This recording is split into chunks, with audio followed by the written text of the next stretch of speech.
Alright, movies, now! So, I haven't seen Moon Knight yet, and I hear there's at least one good episode of She-Hulk with Daredevil in it, and so I can't really speak on whether Black Panther is the best Marvel movie to come out this year, but to me, of all the ones I've seen, this is definitely the best. I really like this movie. I think this movie is well written. The performances are fantastic.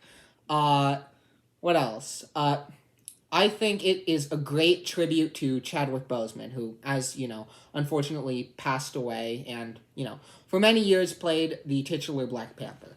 So that's very sad, and I think this movie does a great job at both creating its own story and also paying tribute to the former actor of Black Panther without the whole recast thing. I was one of the people who thought they should do a recast, but that's a weird glare. Ignore that. But now I completely disagree with my old self. I think this movie is great without a recast.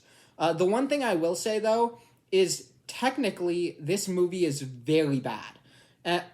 I think Marvel has been slashing a lot of movies' budgets, and there are definitely points in this movie where you can see their budget just did not hold up. Like some suits, there's a character named Nakia. Her suit just looks like it's spandex, dude. Or there's this character Ironheart. I think her suit looks really bad. It looks like one of those toys you'd buy at Walmart that doesn't say Iron Man on it, but it says metal guy or something like that, and it's clearly a Chinese ripoff. That's all I'll say. So on a technical level, this movie is not good, but I think the writing absolutely carries it to actually be a really good Marvel movie. I think this movie is so well written that I would actually excuse a lot of the technical faults of this movie. Oh wait, actually I have one more complaint about Black Panther. This is a very minor one. So let's just call this a post-credit scene. And it's actually about the post-credit scene. Some Marvel movies will have post-credit scenes that sort of add to the world, and they're just storing that information away for later so they could use it in another movie or advertise something else. This one, I really don't see how it could lead into the rest of the Marvel Cinematic Universe. It just seems sort of pointless. I don't understand why they put it in there. They had a great ending going on, and then they just dumped on it with this kind of stupid post-end credit scene that, I don't know, it just did not feel necessary. I'm sure Marvel will revisit it, but for now it just seems like it did not need to happen. I'm not the biggest fan of sports, and I know saying that right now with my glasses, Monty Python t-shirt, and my mouth spewing out garbage opinions about movies, I know saying that now makes me seem like the person who walked into a room during the Super Bowl and changed the channel to Mr. and Mrs. Smith on Tubi. You saw that commercial, and you got just as angry as everyone else did. You know it. No, I'm not, the go sports ball. So what team are we supposed to be rooting for? Annoying kind of guy who walks into a room and needs to let everyone know that they're not interested in sports. I'm not that kind of guy. I know saying I'm not that kind of guy makes me sound like that kind of guy, but I'm not that kind of guy. If you like sports, good for you. I personally don't understand them. And by that, I mean I don't understand any of the rules, how to play, any of the players, or what to do during sports. Sports scare me. But yeah, this movie though made me really interested in basketball. That was a very long tangent to go on. I don't know why. But this movie made me interested in basketball. I liked the bromance. I liked how most of the actors in this movie were just, basketball players giving acting a try and doing better than Michael Jordan did in Space Jam or LeBron James did in Space Jam 2.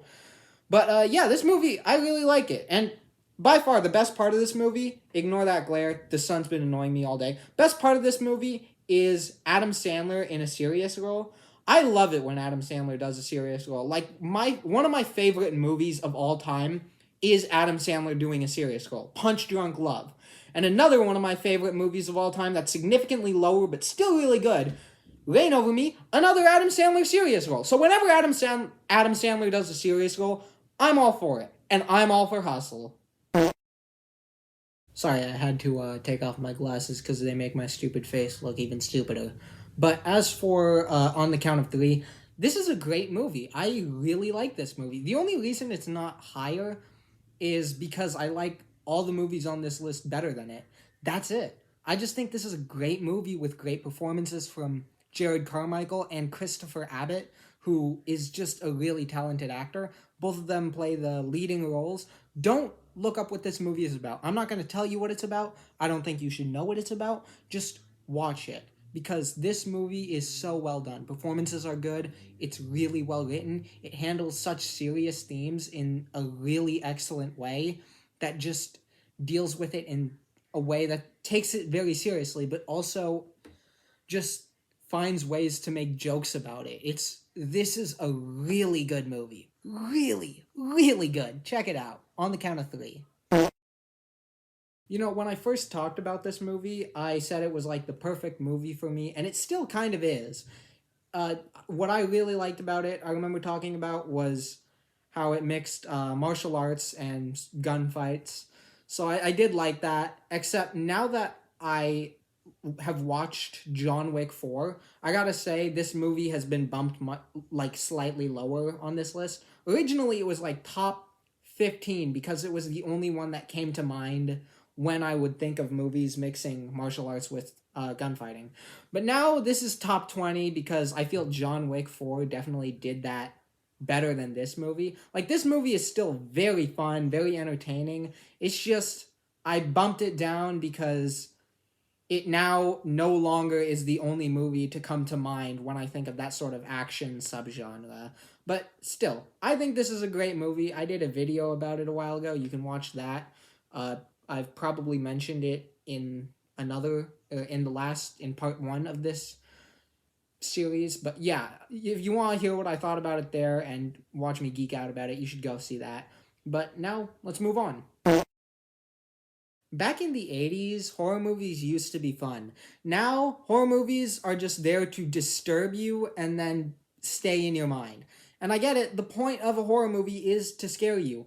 But like, when you ask people, what's a horror movie you're never watching again because of how horrible it was, or like how terrifying it was?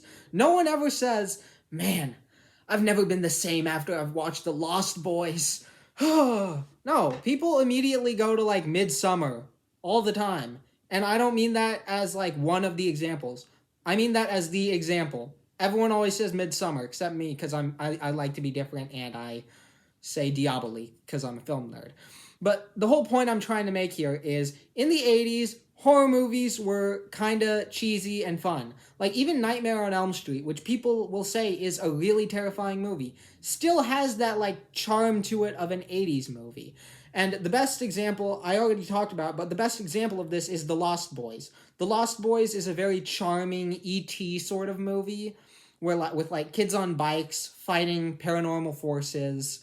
That's what The Black Phone kind of is. It has the vibe of both a modern, like, dark, creepy horror movie, but also a fun little 80s movie of a kid on his bike trying to fight some sort of evil force. Except in this movie, the evil force is a real person, which is what it takes from, like, the modern horror movies. Like, in modern horror movies, people have realized it's much scarier when it's just people doing bad things. And so it mixes what's good about modern horror movies, what's charming about 80s horror movies, and you get The Black Phone, which is a really great horror movie.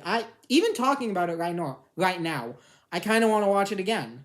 The Phantom of the Open is by far one of the most wholesome movies I've ever seen in my life. It's based on the true story of Maurice Flitcroft, a British golfer who entered the British Open 6 times in his life, despite being terrible at golf. And the first time he entered, he'd never played golf in his life. So I think this is just a really wholesome underdog story where the underdog is always perpetually terrible at the sport. But It's just a wholesome movie. Mark Rylance as Morris Flitcroft, the main character, he gives an amazing performance. I think Mark Rylance is by far one of the most talented actors currently working today. So yeah, I really like this movie. I think if you have time, you should definitely check it out because this movie, it's a fun movie. Also, side note, this is probably my favorite sports movie. A lot of people didn't love Scream 6, and one of the major reasons is what they did with a certain character. Although I do know one guy who was like, "Oh, Scream 5 was too meta for the franchise." Like that's so stupid. First of all, if you don't want to see a meta movie, why did you see Scream, like the most meta franchise in the entire genre?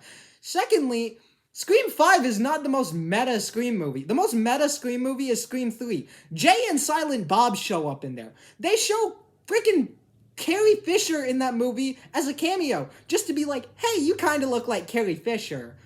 That that is the most meta movie ever. Scream 3 is so meta that Scream 5 mentioning the Babadook and Hereditary and talking about legacy sequels doesn't even compare.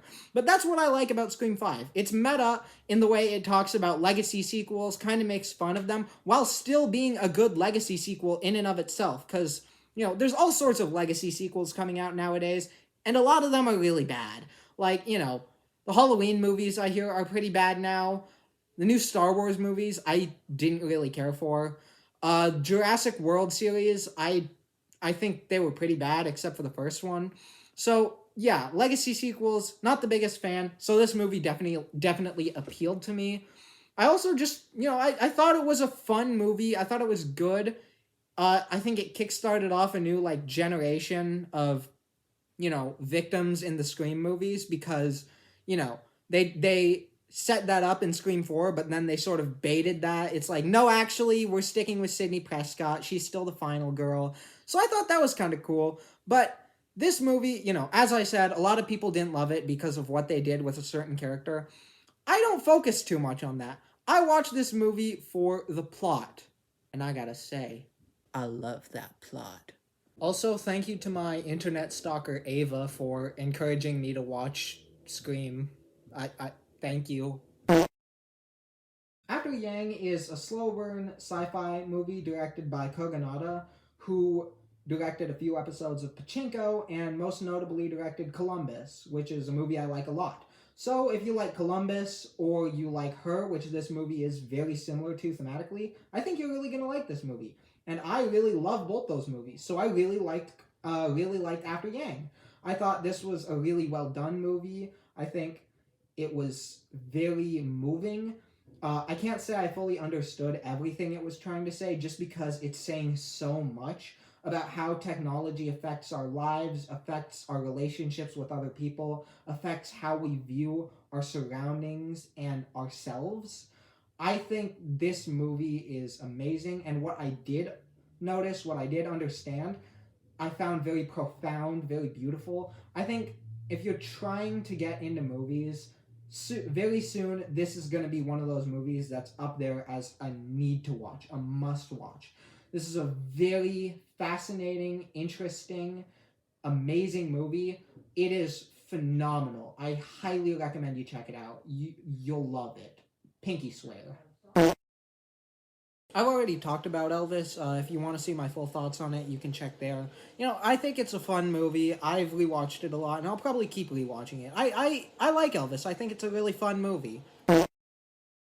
It hurts to put a movie as awesome and cool and spectacular as Top Gun Maverick this low at 14th place. But 2022 was such a good year for movies that the only reason it's this low is I like the other movies just slightly better. But this movie is amazing. I thought I would never watch it again just because it's a movie that needs to be seen in theaters. But I watched it the other day at my cousin's house, and it was still awesome, dude. This movie's so cool. And some people will say it's the movie that saved theaters. I'm not sure if that's true or not, because I remember originally A Quiet Place Part 2 saved theaters, and then people realized Shang-Chi was cooler, so they were like, actually, Shang-Chi saved movie theaters. And then No Way Home came out, and everyone was like, screw Shang-Chi, No Way Home saved movie theaters. And now movie theaters are being saved for the fourth time after the pandemic with Top Gun Maverick.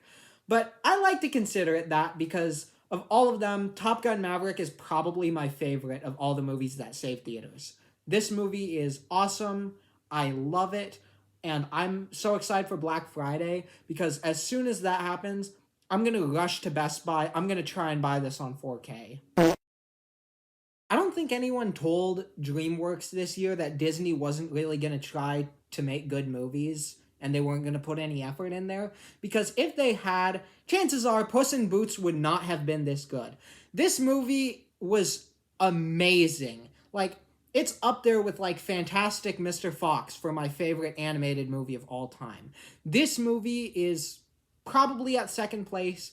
It's incredible. It is like seventh seal for kids. Like, I mean that. This movie is thematically parallel to Ingmar Bergman's Seventh Seal, which is, a very mature meditation on religion and atheism and the meaning of life. Amazing movie, by the way. Check it out if you haven't. But this movie, oh my goodness.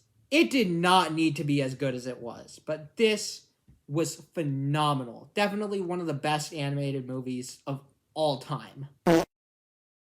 So after I saw The Whale, I went to go review it on Letterboxd, and before I saw it, I read all these like interesting reviews about how it affected other people, how deeply they were touched by this movie. So originally, I could have just written like, man, good thing I didn't get popcorn before I saw it. But like after seeing that, I can't write that. I can't just write a quippy one-liner and then post it 4 stars. No, I had to do good. So what I ended up doing is writing a 7-paragraph essay on the religious themes of The Whale. I'm not sure you want to read it, but if you want to, I'll link it because I honestly don't think I can actually put that same energy ever again into like a video. It feels just so like fluid when I put it in writing compared to me just rambling on about a movie. So I'll link that in case you want to read it. But I feel writing that definitely made me look at The Whale with more respect. Like, originally I was gonna rate it 4 stars out of 5 stars, but then just writing that, thinking about it, letting it sit for a while, I bumped it up to 5 stars. Like, this movie deserved it, absolutely. And in that review, I wrote that The Whale would be the most misunderstood movie of the year. And I was correct. I was completely correct. All sorts of people will try and pull it to their side or push it to the other side to either love it or hate it. Like, some people will say it's fatphobic. I don't have the authority to speak on whether that's correct or not. But, Christians will say, oh, it's anti-Christian. And I know because I've seen people actually say it's anti-Christian. It's not. And then the people who disagree with Christianity will be like, shut up, Christians, you don't know what you're talking about. They're also kind of wrong because this movie does actually have Christian themes. Like, if you look at the movie, one of the main criticisms on why this movie's fatphobic is because they call it The Whale to make fun of Brendan Fraser's 600-pound character, Charlie. But that's not why the movie is called The Whale. The movie is called The Whale because it has, religious themes that are parallel to both the tale of Jonah and the whale in the Bible and to what is presented in Moby Dick, how Ahab is a Quaker but does not follow any like Quaker rules and ends up getting other people punished because of that. That's kind of what it's like in The Whale. Charlie, he takes measures that ruin his own life, and by doing that, he ends up like punishing other people that he knows because of that. And that's very similar to Moby Dick, very similar to King Ahab in the Bible. I feel this is definitely a movie that just gets deeper when you like sit down, read about some things it's similar to. It's just very interesting in that way. I feel Darren Aronofsky definitely did good because you can see his other movies and they definitely also have religious parallels. And so, that's a whole can of worms. I dive into it in that review I'll link below. But the other thing I want to say before I stop rambling is Brendan Fraser absolutely deserved the Oscar win for this movie. I think Brendan Fraser in this movie, not only is he just a really nice guy in person, from what I've heard, he's a very sweet guy. He seems like one, but his performance in this movie was incredible. By far one of the best, one of my favorite performances of all time. He is incredible in this movie. He does so much with his eyes, only his eyes, to convey emotion. He does so well. I could not imagine anyone else nailing this role so perfectly to just get you to actually feel sympathy for him. I, I, I cannot believe just how great this movie is. So, wrapping us up before we get to the top 10 is 5/25/77. And it's called that because that's the release date of the original Star Wars movie. So, what this movie is about is it's about the director, Patrick Reed Johnson, showing off like a recreation of his life as a kid when he was just a sci-fi nerd trying to make movies in his backyard with a Super 8 camera and his apathetic best friend. And it's all, leading up to what's foreshadowed by the title, him becoming one of the first fans of Star Wars. And this movie has that nice little indie charm to it. I personally love indie movies. I think they're very charming, very sweet. And this movie's no different. This movie is so charming. One of the things it does to just sort of, suck you into the world of the movie is they actually shoot it like they're shooting it on a Super 8 camera, like including intentionally bad special effects that like you can clearly see like the string and stuff. They do stuff like that, and it just feels so natural because it's like it's all about a kid trying to make movies with his Super 8 camera. And so naturally that's reflected in the filmmaking techniques used in the movie. And I respect that. I think that's a really creative way to go about making this movie. And also the actual like release of this movie, even that has its own little like weird little story behind it, because this movie originally came out in 2007 as an unfinished work in progress at a film festival. And then the director, Patrick Reed Johnson, would regularly release unfinished cuts of this movie as works in progresses at film festivals, until eventually the finished product came out in 2022 on VOD, and we got this.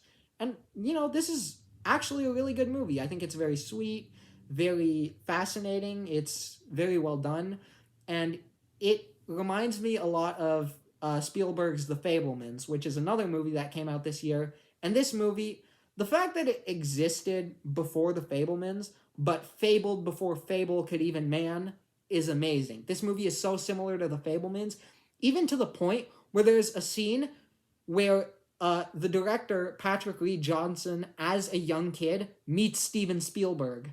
That baffles me. It just seems so cool that those two could exist, but also be so similar, but so unique in their own ways. I just think this is a really awesome movie. I would highly recommend checking it out. Support this sort of thing, because this is the type of movie that I wish we saw more of. Well, that's going to wrap it up for this video. Stay tuned, and I'll get to the top 10 in part 3. Before you leave, why don't you tell me... I can't do what's your favorite movie because I already asked that. How about you tell me what your least favorite movie of 2022 is? I already told you mine. It is A Maple Valley Christmas. That is just such a bland, uninteresting, unoriginal, boring, stupid movie. Yeah. After you tell me about that, you can head on out. Stay safe and watch good movies. Bye!